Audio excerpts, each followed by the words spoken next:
Hello everyone, আসসালামু আলাইকুম। আশা করি সবাই অনেক ভালো আছেন। আজকে আমি যে রেসিপিটা শেয়ার করব সেটা খুবই ইজি একটা রেসিপি। আমি বানাবো এগ বল। এর জন্য প্রথমে আমি 3টা ডিম সিদ্ধ করে নিছি আর সাথে একটা আলু নিছি। আলু আর ডিমগুলোকে আমি ভালো মতো গ্রেটার দিয়ে গ্রেট করে নিব। এগ বল যাতে ভালোভাবে হয় এই জন্য আমি অল্প একটু ময়দা দিয়ে দিব, সাথে দিয়ে দিব পরিমাণ মতো লবণ, মরিচের গুঁড়া, জিরার গুঁড়া, হলুদের গুঁড়া আর ধনিয়া গুঁড়া। দিয়ে দিব অল্প একটু চাট মশলা আর কালো গোলমরিচের গুঁড়া, সাথে কাঁচামরিচ আর পেঁয়াজ কুচি তো দেয়াই লাগবে।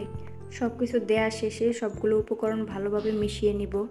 সবগুলো মেশানো হয়ে গেলে ছোট ছোট বল আকারে বানিয়ে নিব। যেরকম ইচ্ছা সেরকমভাবেই বানানো যাবে। বানানোটা খুবই ইজি, যে কোনো সময় বানিয়ে খাওয়া যায়।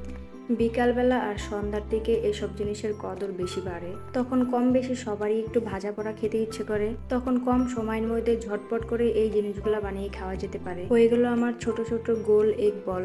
এখন এগুলা ভেজে নিব। ভাজার আগে একটা বাটিতে অল্প একটু ময়দা আর একটু কর্নফ্লাওয়ার অল্প পানি দিয়ে গুলে নিলাম। আর আগের ভিডিওতে দেখাইছিলাম পাউরুটির সাইডগুলো আমি গুঁড়া করে নিছি, সেগুলাই এখন আমি ব্রেড ক্রাম্ব হিসাবে ব্যবহার করব। বলগুলো আমি প্রথমে ময়দা আর কর্নফ্লাওয়ার মেশানো পানিতে ভিজিয়ে নিব। এরপরে আমি ব্রেড ক্রাম্ব দিয়ে ভালো মতো কোট করে নিব। কড়াইয়ের তেল গরম হলে বলগুলো দিয়ে দিব।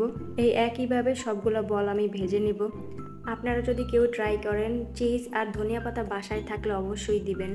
একটু চিজ আর ধনিয়া পাতা দিলে আরও বেশি ভালো লাগে। ভাজা হয়ে গেলে আমি সবগুলো আস্তে আস্তে নামিয়ে নিব। এরপর একটা টিস্যু পেপারের উপরে রাখবো।